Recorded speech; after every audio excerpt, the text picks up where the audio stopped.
Boys alert. Boys, boys, boys, boys, boys alert. Boys, welcome back to the Wine Boys podcast. I'm one of your hosts. The internet calls me Lord Gerald, and by me, I mean myself. That's just, yeah. Yeah. You. The self-proclaimed Lord of the internet. Lord of the internet. Yeah. I go by my government name. Basically, I'm essentially attached to the internet with a social security number at this point. Okay. So, anybody can find me. And that's kind of what I want. I'm in a public domain. I'm not trying to hide.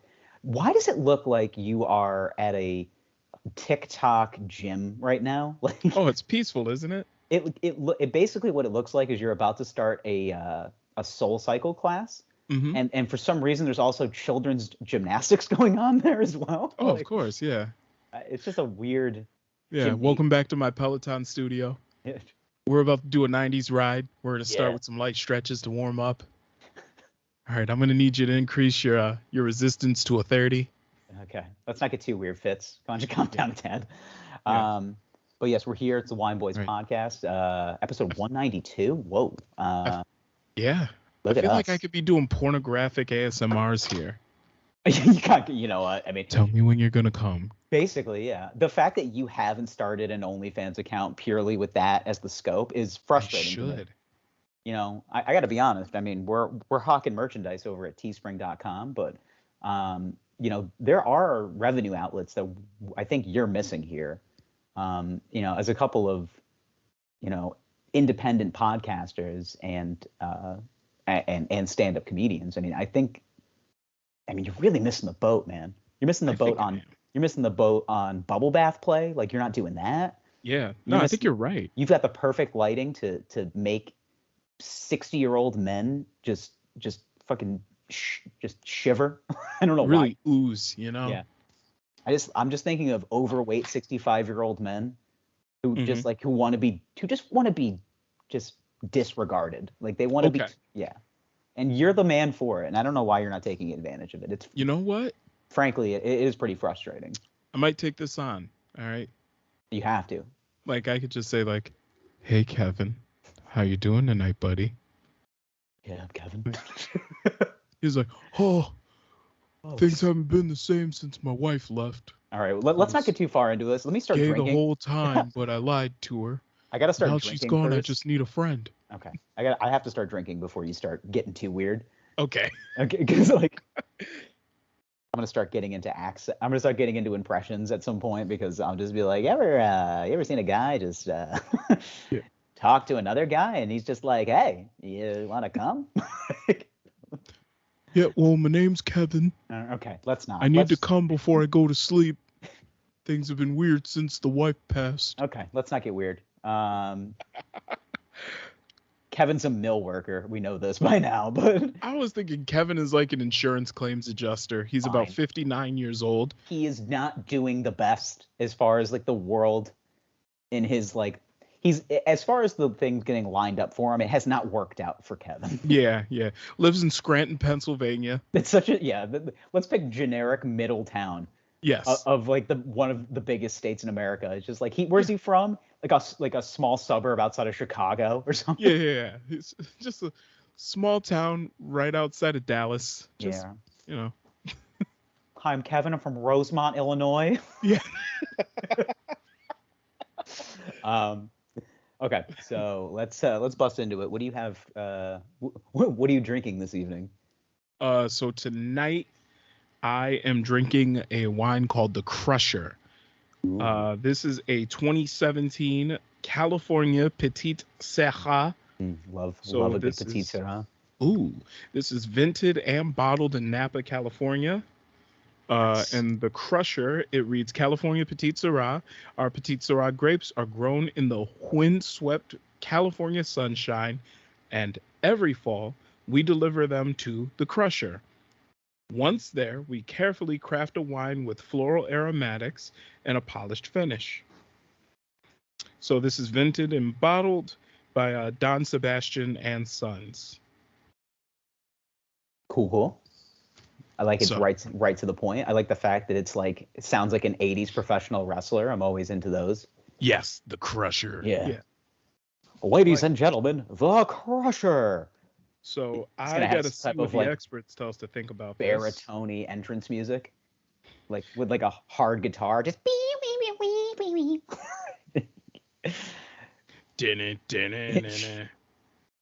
No, that's a copyright. Yeah. Okay. I'm drinking a little wine called Hello World. It's cute. It's adorable. It's got a little brown chick going out of a brown egg. I got to tell you, the fact that the egg's organic is always good as well. This is a 100% vegan wine from Spain. Okay. It's a Cabernet Franc, which I've been craving. So I've been into like Spanish red blends recently, and I was just like, I want a Franc tonight. So yeah. Back of this bottle reads, this is a 2020 vintage Cabernet Franc. It's Hello World is born. A new fresh wine ready to take on the world. An ingenious wine that will make your palate its own. Okay. A little weird, but okay. It's waiting for the world to discover it. Really gets to the point. Okay. This is a compressed bottle, so I feel like I'm gonna like scare everybody. You might get a little bit of a pop. Hold it into the mic though. It is. There you go. So. Ooh, okay. That is very juicy. Okay. Take a little peek at the kind of the red. Oh yeah, that's nice. Yeah. And you said it's a Cab Franc? It is a Cabernet Franc. So. Gotta bust my hole open. It's really nice. Really nice nose feel. Kind of gives me like a dark chocolate. Ooh, this is vibrant. All right, let's get a nice little. Very, very red. Borderline purple. Ooh, it literally smells like a Dove chocolate bar. Okay. Oh, that is just here delightful. We go. No, this is the Crusher. Take a peek at that cork. Nice and dark. Yeah. I think we got ourselves some heavy Boyz tonight. Okay, now Daddy has the aerator on Deckington. Now with most dry red wines, they really benefit from aerating them. They open up nicely. The nose, I'm getting some dark fruits. There's something kind of salty in there. I'm not sure what. Like kind of salty and savory. Not sure what. Like ocean water salty or No, like I don't know. Yeah. It's almost like barbecue sauce, but in a good way. That's such weird. I've never heard anybody describe wine as barbecue sauce. Okay. But definitely getting dark fruits like wow, that is bold. Hello. Yeah, I'm getting like blueberries. Hello, world. Let's see, but in mine I'm getting like blueberries, vanilla, and there's something else in there. I'm getting like this woody, oaky consistency at mine. Okay. Yeah, I'm getting vanilla. I'm getting like blueberries. But there's something in there that's hard to put my finger on, and it kind of reminds me of like a barbecue sauce. It's weird. That's weird. It's like a hickory almost. Maybe it might be like a woodiness, but let me read what the experts, the winemakers' tasting notes on this one. Let's see what they say. I'm curious. Okay, here we go. Deep purple violet cover unveils a pleasant nose of cherry, vanilla. I was off on cherry. Vanilla cola. Blackberry liqueur. Teriyaki. That might be it. And a hint of sweet bourbon barrel. Okay, so that's the woodiness. Dense avors of dried blueberry. Art blackberry and dark chocolate are evident in the forefront. This full-bodied, rich Petite Syrah niches with layered notes of Italian roast cocoa nibs, and roasted fig. 14 months aging in French American oak yield, complexity, and style. So I do like this though. It's a very, very dry. Where is this from? Red wine. This is from Napa. Okay, so this is just a Napa red, Napa Syrah. This is a Spanish Cabernet Franc. It is from I'm sorry, I don't even know how to say this. Castilla, Spain. Okay. It's from an island. I'm sorry, it's from a vintage company known as Finca La Estacada. So Finca La Estacada, Hello World Cabernet from Castilla, Spain. Okay. It is. You're going to get notes of bold, dry, tannic, and very acidic, which is right when I tried it the first time, it was like blew my hair back, whatever hair I have left. Blackberry, plum, blueberry notes. Get oak, vanilla, touch of dark chocolate, which I think I nailed off the front, raspberry, and strawberry. This is 100% Cabernet Franc. This is actually where this is grown. It's just the south of Madrid. So. Okay. So it's kind of centrally located, probably a big, large vineyard that is actually probably just has like a small subset of grapes.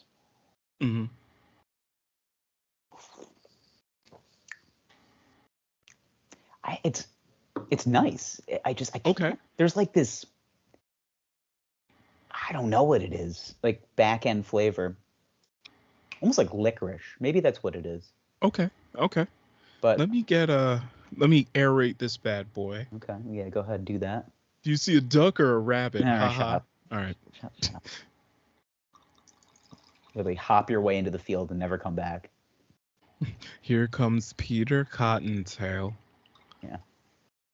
It's like something my drunk mom would say. Does it look like a rabbit to you? Is it a rabbit or a bunny? It's just like it's a duck. I was gonna say you're drunk. Jeez. Okay. Oh yeah.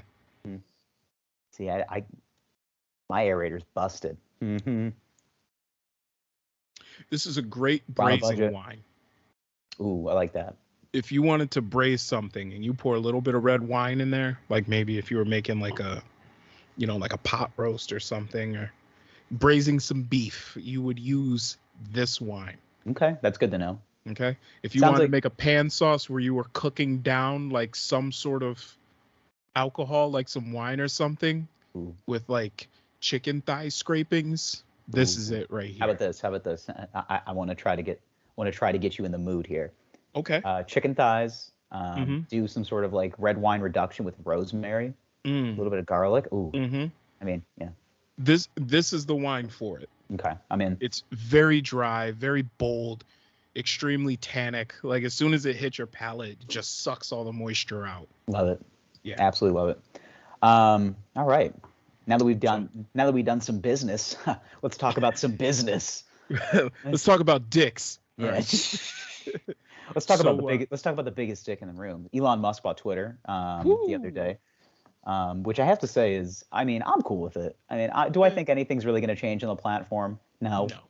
I mean, it's just a a big dick move by the biggest dick in the land as far as money's concerned. Oh, of course. Yeah. Well, what I find weird about it is you're seeing people like bring back free speech, but it's like where. Yo, Twitter is the king of free speech. Twitter, yes, you can. Like literally, there's only 2 rules on Twitter. Just like, don't attack people and like don't dox people, and that's about it. Yeah, that's it. Like I'm watching dudes put things in their butts and they just shit them right out, right in front of me. Yeah. Twitter is the wild. Not even just no illegal content and don't send your large following to attack people. That's it. That's it. That's literally it. Yeah. I mean, I'm a Twitter guy. Yeah. I've been twatting for years. I mean, I've been just on top of it. I think that my biggest thing with the whole purchase of it, and really the only backlash this is receiving is just from like, hardcore leftism. That's just like, hey guys, maybe you should have put that money to a better cause. It's like he put a rocket into space. Does it matter? Like this guy doesn't give a fuck. This guy doesn't give a shit. Who cares? The man has billions of dollars. Fuck it. Can we just have a little fun? We have plenty of food. like the only thing that we have too much of too many things, and that's why we argue, because we're like, we gotta find something to yell about. Like, sure the ozone is cracking. Whatever, dude. I'm kidding, obviously, but like, the purchase of Twitter by the richest man in the world is not going to change any. Well, he's not the richest man in the world technically. I think he is by like one of them. Now if he gets the Twitter portfolio on everything else that he has, he is. But but Mm-hmm. Bezos is still doing fine. He's Yeah. out of the news for a millisecond. Yeah. So I think his company's trying to unionize at certain warehouses. Yeah, I mean, when Elon Musk runs for president in 2 years, I'm like, I just think we all should just double down and just be like, I mean, Twitter's great now. Like that's literally gonna be his campaign ploy. Guys, how good is Twitter? Like, guys, Twitter's great. I mean, he's really turned that shit around, man. It's like it's literally been the same thing. I don't get it.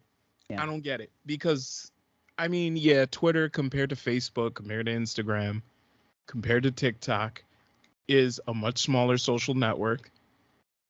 So comparatively, not a lot of people really use Twitter. Comparatively, from like an everyday perspective, unless you're like, the writing type, like me. No, even that, just all they care about is audience size. There are way less people on Twitter than there are on Facebook, even though Facebook is dying. There's way less people on Twitter than there are using TikTok. You say Facebook is dying, but like if you really look at the numbers, like in the tracking numbers, they're still like the third largest social network. Yes, but their audience is shrinking. Yeah, because they're dying. Aging.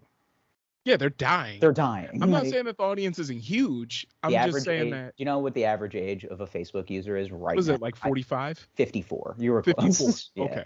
So I just looked these up the other day. The average users of each platform: 54 for Facebook, 41 for Instagram, which I thought was weird.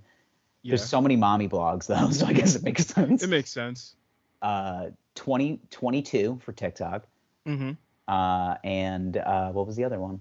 Like 32 for Twitter, something like that. 35. Yeah, it was like in his mid 30. I think it was like 34. Okay, 34 for Twitter, which I can see that. But it doesn't really matter. I mean, it's just, at the end of the day, I mean, all we're really trying to do is just have these. Essentially, what Elon Musk has created is just another, smoke bomb in a series of moves that he's been doing for years. Mm-hmm. And the guy's just, he's a businessman at the end of the day. Mm-hmm. I mean, he took a company that is, is depreciating as far as its overall value because of some of the weirdness of the election cycle and how many people really dig into like what people say on Twitter, even though before that, Twitter was middling at best. But it's gotten to a point now where, I mean, he made a large purchase, but he could have, if he waited even a couple more years, he could have got it for less, most likely. But probably. But I feel like this is also some sort of like political move. Like there is a lot, we're getting into, the latter half of the Biden administration. Mm-hmm. I mean, listen, if Elon Musk runs for president, which he might, as vice president to Donald Trump, which is the move, let's be honest. No, it's, but I don't think Trump runs again. I think he's not going to make it. You think he's going to die? I don't know if he's going to die. I don't think he's going to die. Here's what I think is going to happen. I think the Republicans are going to put up Ron DeSantis. Well, yeah, I mean, he is the shining wizard that is not part of the KKK. Yes. And I think, I don't know, do you think Biden runs again? No. I don't think so either. The man is 96 years old. I think he just turned, didn't he just turn 104 the other day? He's 118 years old. And no, but see, I just don't think he has it in him. There are statues of people younger than him. Yes. Like, it's crazy, but yeah, I think we've gotten to a point where like why can't we just get somebody young and vibrant in there, somebody that retains their semen? Let's get them in the office, like a real semen retention guy. Yeah, a real fucking hard-nosed semen retention guy. That's but on a serious note, like I don't know who the Democrats put up. Kamala Harris is not likable. No, nobody likes her. I mean, nobody likes her. What has she done for us to be like, oh, she's cool? Nothing. Put people in prison. Yeah, that's about it. Yeah, Cop Mala's gonna cop, isn't she? Like Cop Mala. No, it's really like I don't think. Which actually, her record as a prosecutor is great. It's great, but it's like not great for a vice president. I think it is actually really good for optics. I'm talking about pure optics of our society right now. It's not. It's not a good look.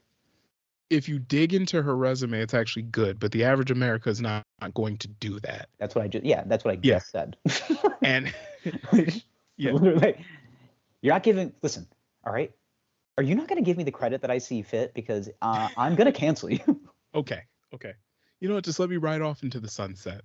Do you, do So, you, do you want to hear? My buddy was showing me a Twitter banter like conversation he had the other day because he made a very solid point about the Biden administration, and this one person just said wrong with all caps, and then went on this giant like writing fit.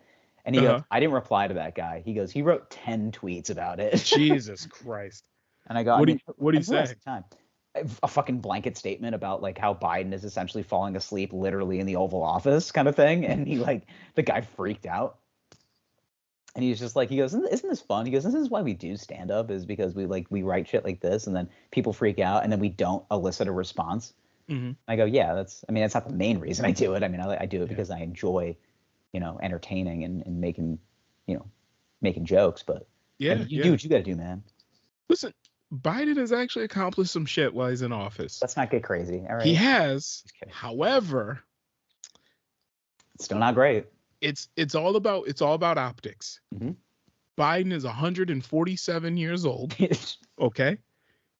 His dad surveyed the land for the Louisiana Purchase. I was just about to say, didn't he? He was. What? I thought Biden was there, wasn't he? Yeah, he was like 5, but he was there. Hoe in hand, ready to start pulling weeds. Yeah, well, 5-year-olds worked full-time jobs back then. Yeah. So Biden was just a junior bushwhacker at the time. He had a machete and he was just hacking. What was that old saying during those times? I'll die on the line. Is that what that was? Yeah. Like, started smoking cigarettes when he was 4. Yeah. Life was stressful back then, bro. So. Yeah, and now all we get is fucking Klonopins just to like ease the pain of like, this day I had to get up. Yep. Wakes up in the morning, eats his breakfast. It's a cup of cottage cheese and half a grapefruit. He's feeling spicy. He might have a hard-boiled egg. Ooh, not even soft-boiled. Yeah, hard-boiled. All right. A good hard-boiled egg. All right. Every night, I feel like that's Joe Biden's like breakfast every day. Lunch is gonna be like a fillet of fish. On Fridays, he has a fillet of fish with black pepper packet, of course, and a cup of black coffee. That is just that is my favorite old person meal, just by far. A fillet of fish on Fridays when it's in season. That's what I would say. When the fillet of fish is in season. The fillet of fish is in season. When McDonald's North Atlantic cod is really biting. I know. I was gonna say, a lot of biting cod for the fillet of fish this year. Oh man, we had a good catch. And then he dabbles the salt pepper, the salt pepper packets, just like little like nuggets. You can see it kind of flaked throughout it. I feel like he doesn't do the pepper anymore because he has to worry about his blood sugar, blood pressure. Too spicy. No salt either. Yeah, no salt. He doesn't do the salt packet anymore. Yeah, so gotta worry about his blood pressure, but he does the pepper packet. Just a little. You'll see like little just like speckles around it. Fucking heavy tartar sauce. Oh my god! Like when he squeezes it, it should squeeze out the sides. They just. And then he like takes a big honking bite, and all he drinks is black coffee with it. I don't get it. I don't get geriatric palates. Like I don't understand. Like has the flavor been completely ripped off their taste buds? Like I don't understand it. There is none anymore. Guys eating fucking fillet of fish sandwiches that are mostly tartar sauce and drinking black coffee. Like that's all. It's just fillet of fish. It makes zero sense. None. I don't get it. None at all. I want to do an interview with an old person while they're actually eating the meal, and I go, how do you enjoy that? Because what I see is a person crying for help here, and nobody's listening. So and then his Friday dinner is mashed potatoes, broccoli, and a well done steak. Oh. Just a hockey puck steak, the kind of steak that you can hear him grinding through when he cuts it. Like it sounds like he's got a chisel and he's just like kind of poking through it. Sounds like he's sawing through drywall as he cuts this steak. And it has to have A1 steak sauce because it has to. Yeah. That's the only way it's palatable. Yeah. Hey Jerry. Is that a little pink in there? I need to send this one back. It's like I think the president's colorblind. Yeah. Just sawing a hockey puck in half. Yeah. You got any A1 steak sauce? It's just like, that's all we have for you, sir. Like, it's the only thing on the menu. How old were you when you realized that if you didn't have to drench, that if you had to drench your steak in A1, it wasn't a good steak? I was like 12. I was early. Okay. For me, I was like 20. My mom used to date a guy that was really into just like very odd meals. Mm-hmm. Like he had like the same meal always. It was always like a steak that was overcooked, a cucumber and tomato salad almost always, and some sort of horrible side dish like a rice-a-roni. And it was just like, okay, so this is what it looks like as a regular 40-something male. Yeah. It's like trying to present himself as not a psychopath, basically. Well, I can see why your mom and him didn't last, because your mom can cook her ass off. Yeah, I'm aware of that, but you know, my mom's cooking is not as good as her taste in men, which is terrible. Okay. I mean, let's call a spade a spade. I've seen a few come and I've seen a few go. Okay. But like the serial killer style steak just like wasn't a red flag. Like that was my first inclination, and then when they started asking a lot of questions, that was always the second thing. During dinner. Okay. So what time did your mom get home? I was like, that's your fucking job, you're supposed to know that. Like, so you lived here with your mom like all the time? Yeah. Yeah. I'm gonna be excused because I can't eat this. Like, yeah. He's like, I'm making steaks. And it's like, great, I'll go over to Jerry's for dinner. Like, yeah, that is a lot of money to spend to fuck up a piece of meat. Hey, where are you going, young man? I'm going to Richie's house for dinner. Why? Oh, you know. You said steaks were for dinner. You understand. Yeah. I don't feel like eating His leather mom's making tonight. hamburger helper. Sure it's noodle laxative, but I'll go eat it. Oh man. So yeah. Noodle laxative. That's how I'm gonna describe hamburger helper from now on. Noodle laxatives. Haven't had those in a while. Noodle lax. Wow. It's never gonna hit the same. Nah. Yeah. Man. Speaking of, I had a colonoscopy yesterday. Loving the segue. When I had to take a real laxative. Okay, so I don't know where everybody gets off now. Basically, like, now that I'm in the city, I'm getting treated as such. So I had to like pay for my entire prep kit. Now, before they would just give me like this fucking vat of liquid that was essentially just like a liquid enema that you ingested. And it's like, all right, this is gonna turn you into a tidal wave. And I'm like, all right. Like, then yesterday I had to go, or not yesterday, but like the day before I had to go purchase my prep, which was a gallon of Gatorade. a gallon of Gatorade and 14 serving size thing of Miralax. Woo. Mixed together in a pitcher, chilled overnight. Quite the vicious cocktail. Had to drink half the day before the procedure, and then 6 hours later had to drink the rest. Now, would it be funny if one of your roommates like got into that? Kind of. It's like didn't know what it was. He was just thirsty and like kind of high, so he just like drank some of it and was just shitting his brains out. Had no idea why. And then he was like, "Oh man, I've been shitting all night. I'm dehydrated. I need to drink more of that stuff." It's like, no, man. What, I thought you just made a Gatorade, like you dump the old sugar thing into the pitcher and put water in it. I was like, that's not Gatorade, my friend. That's colonoscopy prep, bro. No, that's a liquid laxative, is what that is. So. Yeah, that's designed to clean you out, sir. Yeah. So I did, and it was great.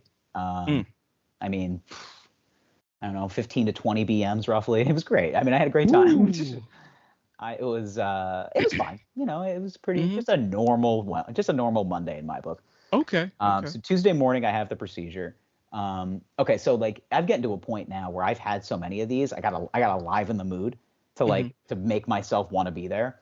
So like I had to go to the Upper West Side. It was a brand new facility that I went to. Like like literally like the marble hadn't been scratched yet. Like this place was nice. Okay. And like I got in there and I was just like, damn. I was like, this place looks pristine. I said, there's no crap on the walls or anything. Guy's like, what? There's no doo-doo spatters. I was like, you guys really cleaned this place up nice. But like the nurse walked in and they were like just kind of, asking me distracting questions because they're like going to put an IV in me. And he did a pretty good job. But like the anesthesiologist came in as the nurse was like fishing for a vein. And he like distracted me because he was looking in my mouth to like make sure I didn't have any like metal. And he goes, "Do you have a chipped tooth?" And I was like, "No." He goes, "Yeah, one of your front teeth, there's a chip there." And the guy like puts the IV in and I didn't even realize it. I go, "Huh, Jedi mind tricks." Real nice. And he goes, "No, but seriously, you have a chip there." I go, "Dude, we're past that." I was You're like, going in my ass, dude. Not my mouth. I was gonna say, it's so microscopic. Is it really gonna matter? He goes, "Yeah, just like, maybe see a dentist after this." I was like, "Why don't you mind your fucking business?" Okay. So he's just like, "All right." He goes, "So you know what's gonna happen?" He goes, "Do you have any questions about the procedure?" I go, "What are you using?" I said, "Am I getting Michael Jackson treatment in here?" And he goes, "Yeah, we do like a propofol like style treatment." I go, "Yeah, how much?" And he's just like, how? He goes, "What do you want to know?" I said, "My doctor back home used to give me an anesthesia that was basically a anti-nausea med, but just like at the highest degree. That would basically make me feel good." He goes, "Yeah, we're doing that," but he goes, "But we give you the good stuff here." And I go, "Nice." And he's like, "You'll be to sleep in roughly 5 seconds." And he goes, "And you'll be up and feeling fine." And I'm like, cool, I like it. Now, what happened, and this has never happened before. Typically, what they do is they give you kind of like an anti-anxiety medication before you go in, just to kind of like ease you. And like they didn't do that with me. Okay. Which I guess that it's just kind of standard protocol. They just like flip you over and knock your lights out because that's exactly what happens.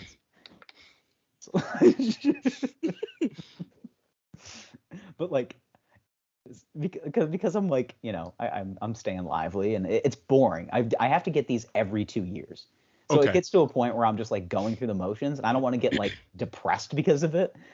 So I'm like trying to keep it lively. So the guy's like asking me all like the preliminary questions and he goes, are you cool with everything? And I was just like, "Yeah, what side should I flip over on?" He goes, "Oh, it's always the left side." I go, "Yeah, it's my favorite side." Yeah, that's the Crip side. Yeah, it's the Crip side. So they flip me over and I kind of turned back and never before have I actually seen the anesthesiologist like administer the medication.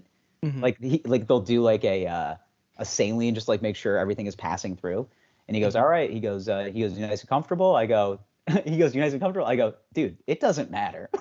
I said, it literally doesn't matter. I said, "I'm gonna be to sleep in like 10 seconds." He goes, "I know." He goes, "But we always have to ask that." I go, "That's not." I was like, "You kind of sound like a flight attendant."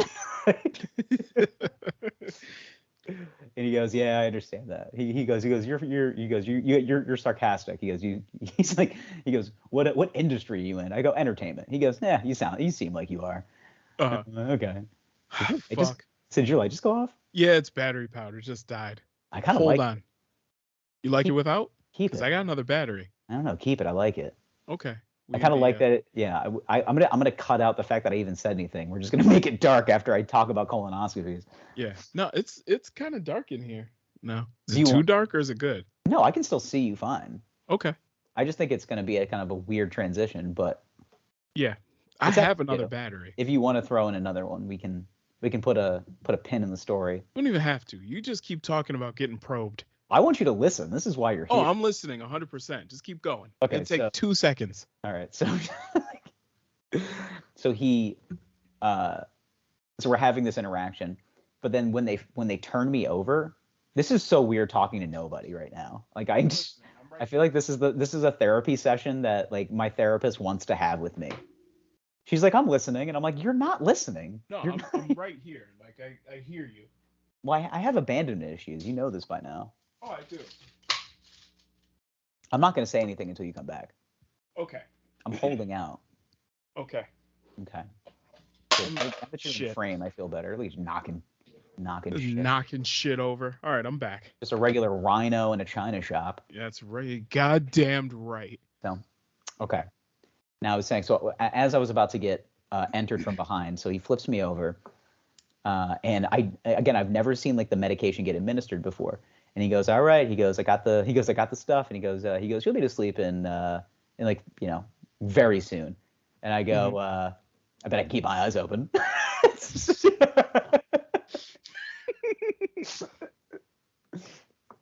He goes, you won't. And then he administers it. He goes, all right. He goes, you can count. He goes, you can count backwards. I was like, see you in a few. I said, be gentle, and I fall asleep.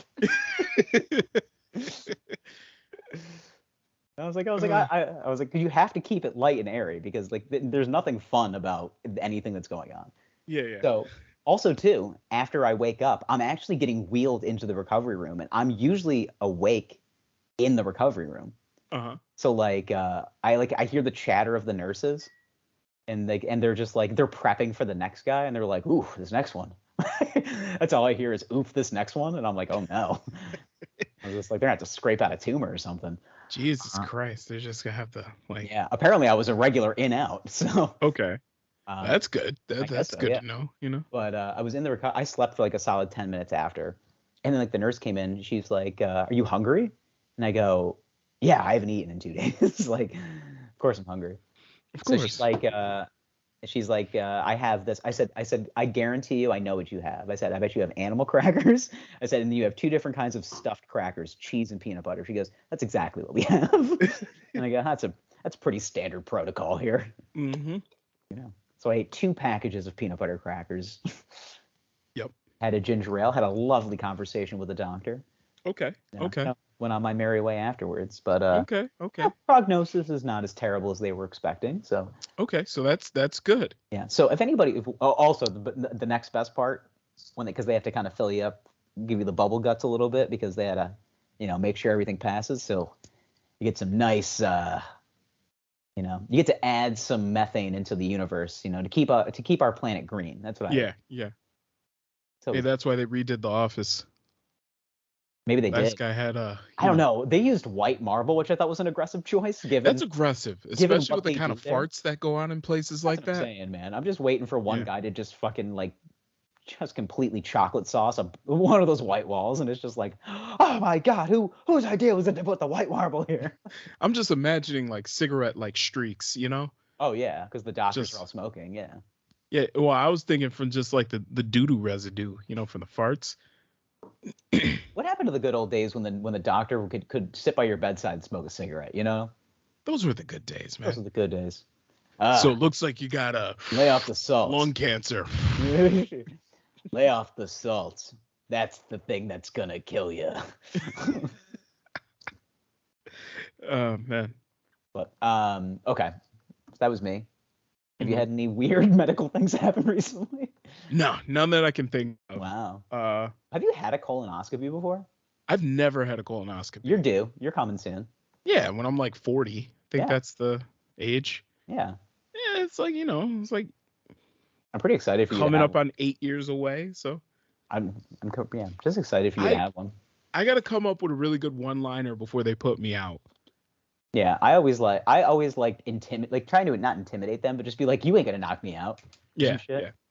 Or throw out like a Mike Tyson quote. Okay. Right before you're about to go to sleep, you just like praise Allah and then go to sleep. I want your heart. I'm gonna eat your children. Praise Allah. Boom. They're just like, what the fuck just happened? I'm gonna get my 72 virgins. Yeah. Yeah. Say hi to your wife for me. Out. Oh man. I want to take your mom to prom. Yeah. How's Mrs. Parker? Sleep. Who's Mrs. Parker? Who's Mrs. Parker? Hi, Miss Parker. Yo, Friday turned 27 years old today. Jesus. We're old. I went to pick up some wine before the show, and I was listening to Ring Ding Dong.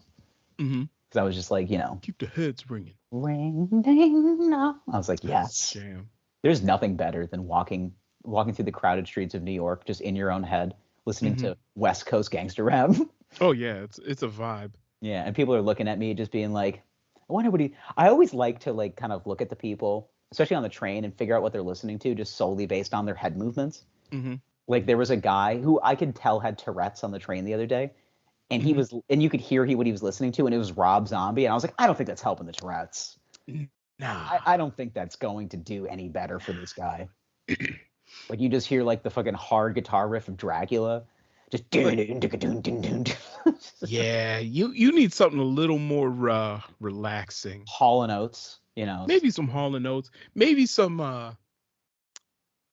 Mac Miller, like once he got on heroin. Ooh, there you go. Yeah, like that got jazzy. He did, didn't it? That got real jazzy, Yeah. bro. You know, maybe like, I think he had like a couple of drum like Larry kit? Fisherman Yeah. EPs. Yeah, that's actually Speaking of, so many good rap albums coming out. Did you listen to Pusha T yet? Oh, did I? It's great, isn't it? It's so good. Oh my god, it's so good. I still like Daytona a little bit more, just purely for the easy listening, but it's good. So this new album, it was great. Don't get me wrong. It felt a little disjointed to me though. I agree, and that's probably why I couldn't like fully vibe with the whole thing. And it's because that they it was switching back and forth between Kanye West's production and Pharrell's production. Mm-hmm. And to be honest, I like Pusha better on Kanye's production than I do on Pharrell's. I wholeheartedly agree with that. And he has like some classic shit with clips. Well, like yeah, Lord Willin' and Hell Hath No Fury are classics, but yeah. Pusha T is better over. I think Kanye just brings something out of Pusha T that Pharrell just doesn't. So well, that'll be an agree to disagree situation. Yeah, but the couple of there were a few standout tracks on there though. Like I gotta pull them up and shit. No, you don't have to go too crazy. I was just saying. Yeah, it's a podcast. We got time. So let's see. Dreaming of the Past. Mm-hmm. Hit her. Fucking hard. Hit her. Okay. You and your bitch income combining. I'm sending Lorraine Schwartz diamond mining. Ooh. All right. And I was like, damn, I feel inadequate, but this is hard. Also, Just So You Remember. Mm-hmm.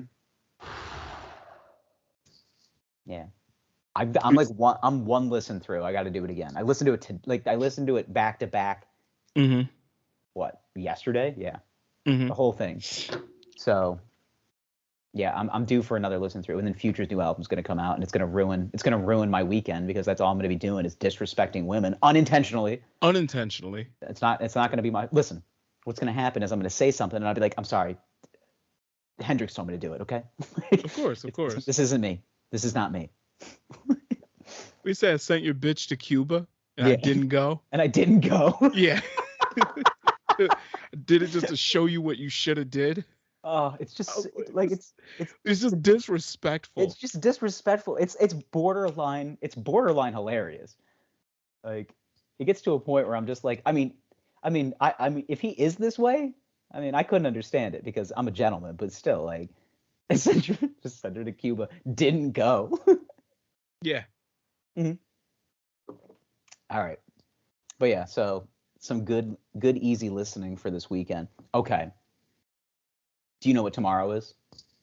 What is tomorrow? The NFL draft, baby. You are goddamn right. Yes, it is time for 22-year-old millionaires to just flood my brain with all of their crazy nicknames and tomfoolery. And of course, we have an annual tradition here at the Wine Boys podcast, third year in a row that we're going to play, I believe, our favorite game. And it must be the favorite game because I've had people actually ask me about it. They're just like, are you guys going to do the NFL draft thing where you basically just like say the attributes of the player and then Gerald has to guess where they went to school and what race they are? And I go, you're goddamn right, we're going to do that. Of course we are. It's by far the most fun game. And I know we're trying to get into this like point of society where we want to be inclusionary in every aspect, but god damn it, when white reporters overly emphasize all of the attributes of these players, you can still find out what a person is just solely based on how they describe them. Right. 100%. Never changes. So I pulled up a handful of my favorite prospects. Okay. And I am going to read them attributes alone. Okay. And you're going to tell me where they went to college. You can also, for bonus points, you can even tell me what position they play. If you believe that they are going to be transmittable to the league, anything like that. Okay, so honestly, where they went to school can be the hardest, but race and position are kind of All right, let's start with the first one. Okay. All right. So here is your first guy. Okay. First attribute: urgent, competitive, physical, and football smart. Okay. Sounds white. A true intimidator. Okay. Okay. I think this is the thing that's going to catch you. Okay. Long strides. Speed is unmatched. Okay. Okay. But he's intimidating and a true competitor. Mm-hmm. Is he a black quarterback? Close. But he is a black man. Black man. Okay. Does he play? Okay, so if he's not a quarterback, should I maybe? You said he. Let me add some more attributes here. Okay. Rangy. Okay. Okay.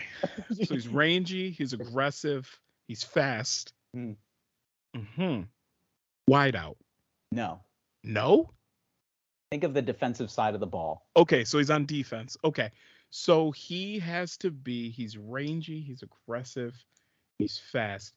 He has to be either a corner or a safety. Okay. Okay. You got to choose which one. I'll say corner. He's a safety. He's a safety. Yeah. Okay. I mean, it's just move over to the left. I was going to say move over. He could probably play corner too. Okay, so he's a black corner. And I'm going to assume, read the first couple attributes again. So, urgent, competitive, physical, and football smart. Okay, so he's urgent. Yeah, so he's fast to the ball. That makes sense. Competitive. And above average fluidity. That one's one of my favorites. Oh God. Do you want some weaknesses? I haven't even gotten to the weaknesses yet. Yeah, give me the weaknesses yet. I'm trying to figure out where he went to school. Believe it or not, his height is actually a problem at his position. He's tall. He's too tall. He's too tall to play. Yeah. He's too tall to play a safety. He has erratic balance and he has route issues. Okay. So he's not great with covering receivers. Okay. I'm trying to think, where did he go to school? Yeah. Something's telling me somewhere in the South. Nope. Midwest. No. Okay. You said good guess? No, I said Midwest. Midwest. Okay. So where did he play, like Notre Dame or something? That is correct. Very good. Wow. Yeah. So you only say yes. Okay. Yes. Do you want me to? So this player is actually rated on most people's boards as like the top overall prospect. Okay. All right. His name is Kyle Hamilton. He is a 6'4", 220-pound safety out of the University of Notre Dame. Okay. At 6'4", ran a 4.5 40. Has a 33-inch arm, which is stupid. He basically is a pterodactyl. He's a pterodactyl of a man. This is a rangy pterodactyl that's going to be playing football on Sundays. Yeah. All right. Oh, good. All right. Ready? Next guy. Mm-hmm. Okay. This is my favorite one. I'm sorry. I can't even get it out. All right. First attribute. He's a buttery smooth operator.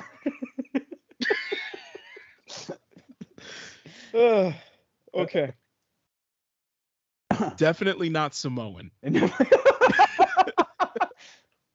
right. Buttery smooth operator. So he's black or he's a really saucy white dude? Okay. Changes body control effortlessly. Okay. Lineman. Nope. No. Okay. Think of another. Buttery smooth, effortless body change. Okay. Keep going. Able to sit and settle well. Okay. Quarterback? No. No? Think about sitting and settling in a zone. Okay. Keep going. Amazing ball skills for his position. Okay. Smooth body control, great ball skills. Okay. So he plays offense. Mm-hmm. Okay. Body control, ball skills, buttery smooth. Really stumping you this year. I picked some good ones. I'm pretty happy. Yeah. Okay. Running back? Not a fucking. Was he a wideout? He's a wideout, yes. What? Buttery What smooth. you talking about? Yeah, but you're okay. Buttery smooth. All right, and what else is there? Let's get some weaknesses in there. We got to get those in there. Okay. Average hand strength for his size. Okay. Inconsistent working back to the ball. Mm-hmm.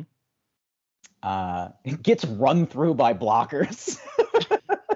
That one's nothing like calling somebody a weak bitch, basically. Yeah. Okay. Where's his draft order? Like, where is he projected? He's a mid first round pick. Mid first round pick. Okay. So here's the thing. I feel like there's only like 3 white wide receivers in the whole NFL. Okay. And those 3 guys are absolute studs. You so badly want me to have a white wide receiver up right now. So I'm going to say he's black. Okay, you're right. He is black, okay? Now, where did he go to school? Think about it. It's a powerhouse program. They just put out wide receivers annually. They put out wideouts annually. Pretty much, yeah. I mean, they're one of the top programs. Okay.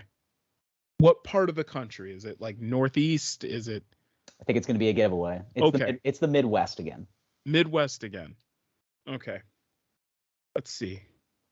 We got both top program, Midwest. Where is he? Like Cincinnati, Ohio State? Ohio State. That is correct. Ohio State. Okay. See, it's a dead giveaway. Yeah. All right. Okay. This is prospect Chris Olavey. He is a 6 foot, 187 pound wide receiver from the Ohio State University. 9.5-inch hands. Pretty good hands. Good hands. He's out of the league in 3 years. Yeah. So anyway. Pretty good hands. Plexiglass knees, this guy. I can already see it. All right. Hey, man, you get that guaranteed check. Yeah, exactly. Okay. Hopefully he has other skills. Okay. All right. This one. All right. Here's your next one. Okay. Hustles down the field and is able to cut off return men. Okay. So he's fast. Yes. Maybe the most elite player at his position in the last 5 years. Okay. Okay. Here comes the dead giveaway. Mm-hmm. Former soccer player. Okay. So he's either white or African.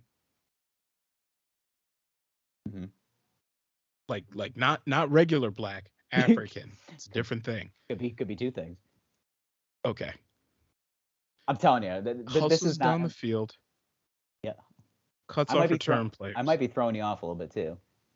I think the former soccer player thing is really supposed to stick. When you said hustles down the field and cuts off, like at first I was thinking like a defensive end, but now I'm like, nah, I don't think so. I'm gonna say hustles down the field. I'm gonna say another wide out. No. I like I said, there's some attributes in here that would give away the position. So I don't want to like. Okay. So I say hustles down the field and is able to cut off return angles. Yes. Like returned man angles. Yes. Okay. So I'm gonna say he plays defense, and I'm going to say he's a corner. No. He can hustle down the field. You're missing the point. I'm missing the point. Former soccer player. Is it a kicker? Yes. Oh shit. He is a punter. No, I'm thinking like he hustles down the field. Like, yeah, he's a punter that tackles. Jesus. Yeah, he's definitely white. Okay. He is not. I don't know what he is. I think he's a little bit of everything. His name is Matt. I think it's Arazia. How you spell it, Matt? Araiza.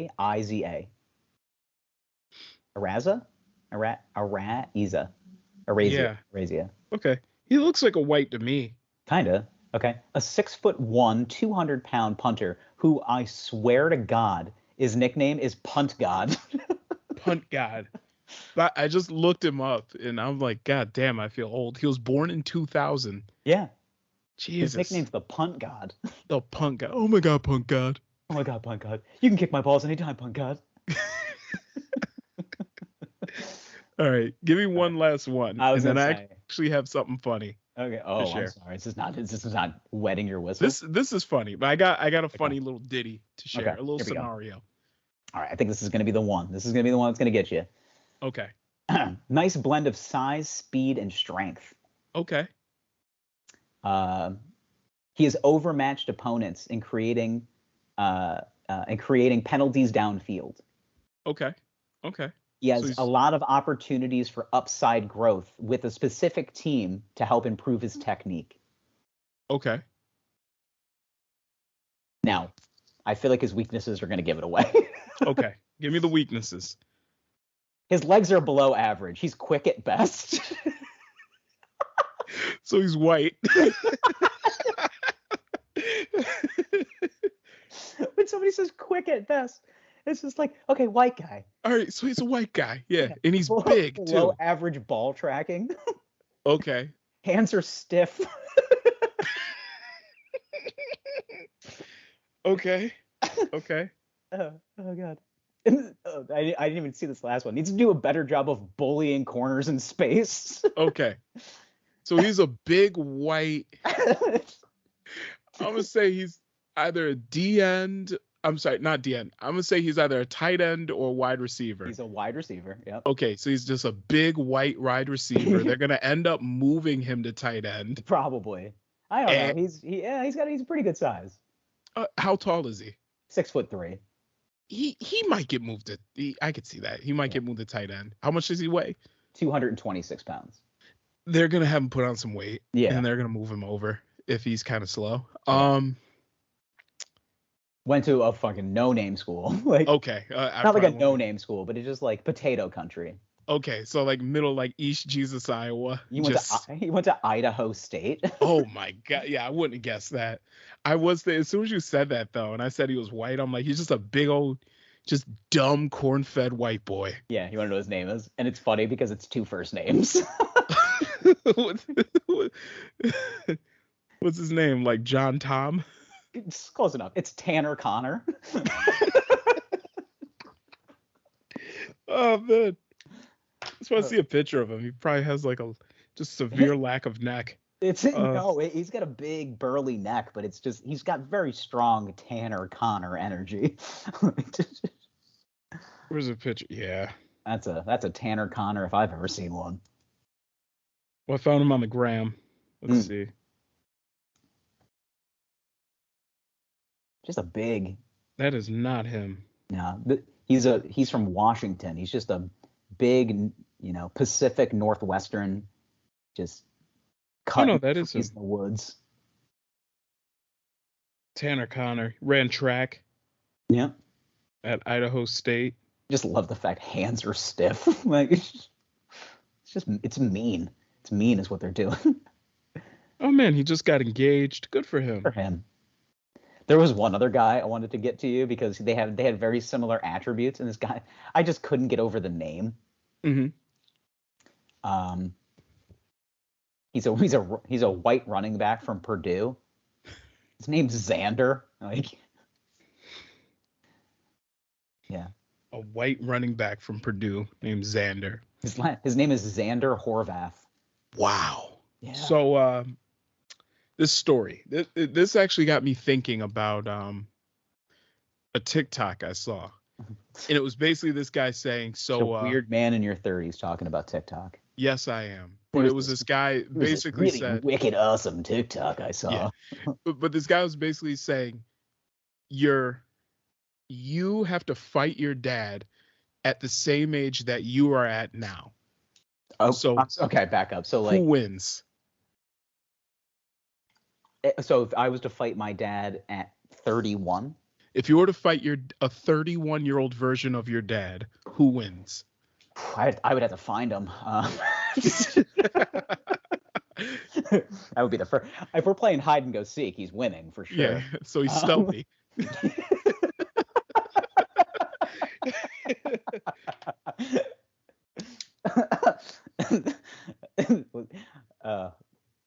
you? I've coped. It's so funny.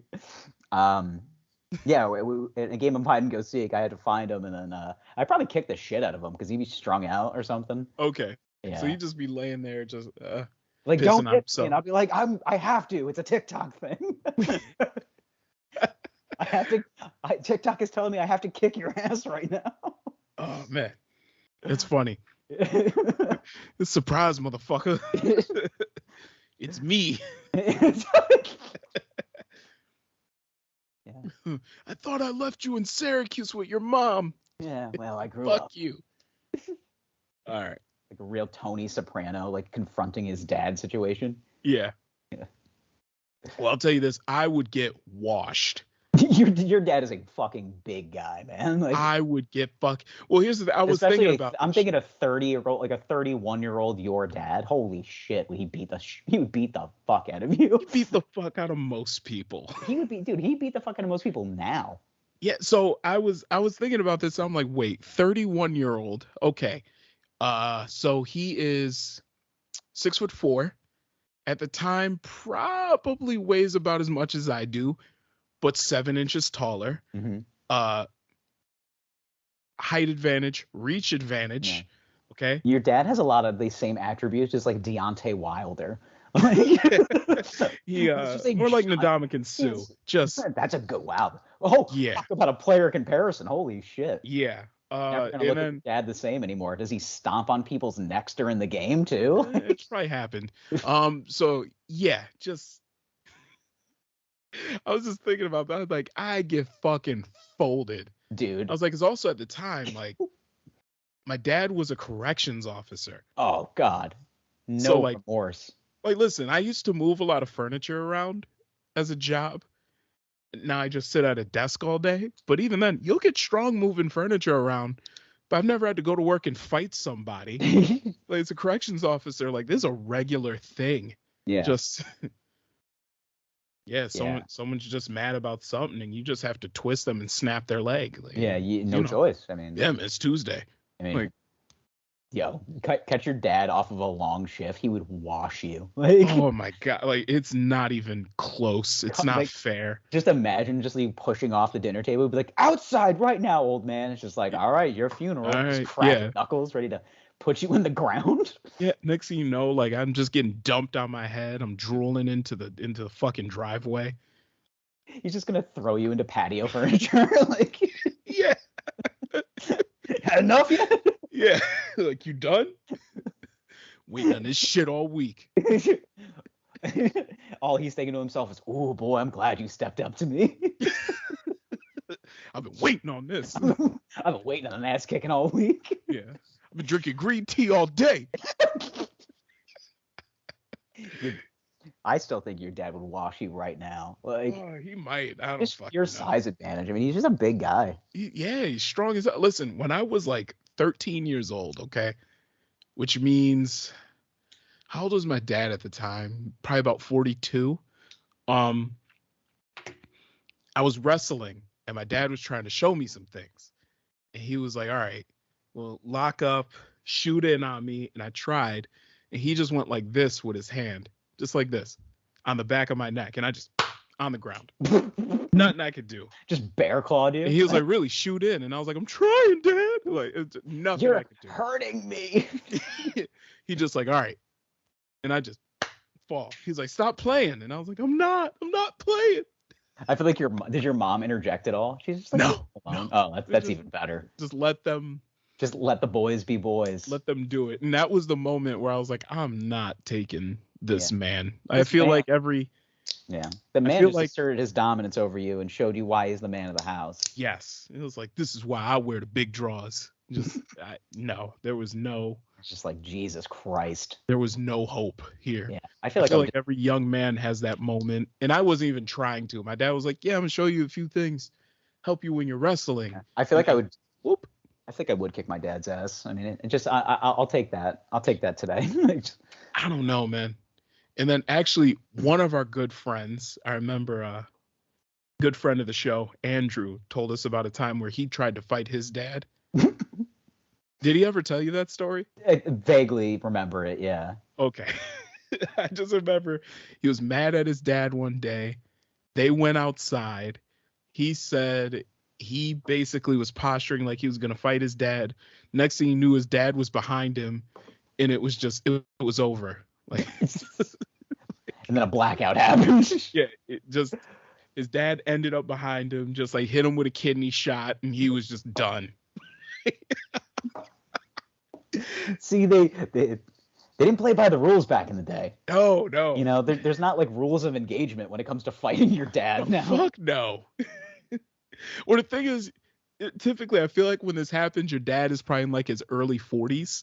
So like he's definitely bigger, faster, and stronger than you, but he's at the point where he's kind of just over the hill, whereas you're not even halfway up the hill yet. Yeah. So like he's still got you, but it has to be ended quickly because he's gonna gas out because he drinks beer and sits at a desk all day. So like, and there's another story. I remember my dad told me a story about my uncle trying to fight their dad. Okay.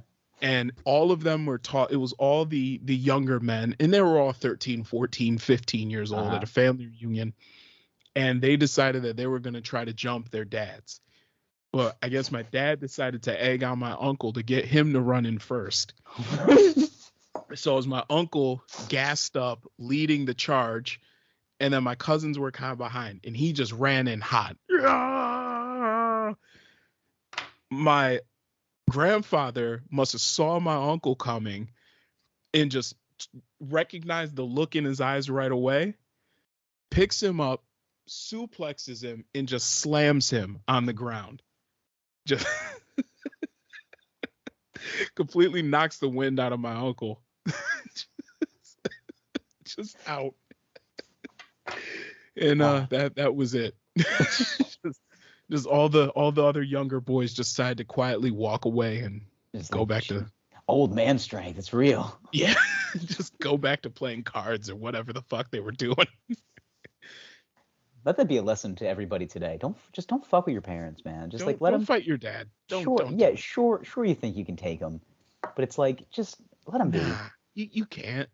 No, you can't. You know, or catch him on a bad day. You know, just make sure he's inebriated or something. Yeah, but also different generations just grew up different, man. Oh yeah, man. They grew up hard. They were, you know, they legitimately were just like, well, I mean, today was hard. Like yeah. Like our society doesn't have as many hard days. I mean, I think we emotionally bring them up in a different way. Oh, human beings create problems. Well, yeah, our brains' natural chemistry is like, hey, I mean, we're mammals, so we want to have some sort of like, what's the purpose? Like, what are we here for? What do we need to kill? What do we need to gather? Like. Right. So when there's a lack of adversity, we create issues where there are none. Yeah, we create issues that are very minute by the standards of society, but to us are big problems. Right. Like, for example, my grandmother, I mentioned her on the last podcast, grew up on a farm in rural Mississippi, right? Part of their chores when they weren't in school was they had to pick cotton. And I believe they had to pick about 100 pounds of cotton a day. I mean, you know how much fucking cotton that is? Do you know how? Yeah, I was gonna say, I don't know if you guys know a lot about cotton. Not very heavy. No, cotton is very light. There's also like little thorns in the plant. So your hands get all ripped up and you're just picking little bits of cotton, throwing them in a sack. You have to pick 100 pounds of cotton a day. Like, shit. Okay. Right? Yeah. And the next time you have anxiety, like, yeah, just think about that. I mean, I have anxiety, but also like maybe I will. Maybe I'll just be like, listen, at least I'm not picking 100 pounds of cotton. Everything's fine. Like, yep. Could be in that field out in Mississippi in the beating hot sun. Yeah. It's middle of July. On the 4th of July. They started early before to get too hot. Yeah, which is a smart idea. Yeah, I remember my grandma saying that they would be up just before the sun got up. So they'd usually be up around a little earlier, around 3:30, 4 a.m. They get started. Then they'd work to about 6 or 7, take a break, eat breakfast. Then they go back into the field till about noon. And at that point, it's just too hot. Yeah. But you were expected to have, they said the kids would usually have to pick about like 20 Depending on how old you were, you'd have to pick up about 20 pounds of cotton. But if you were a grown man, you had to do 100. I was like, God damn. Yeah. That's a lot of fucking cotton, man. Yeah. Well, after we log off here, I'm just going to monopolize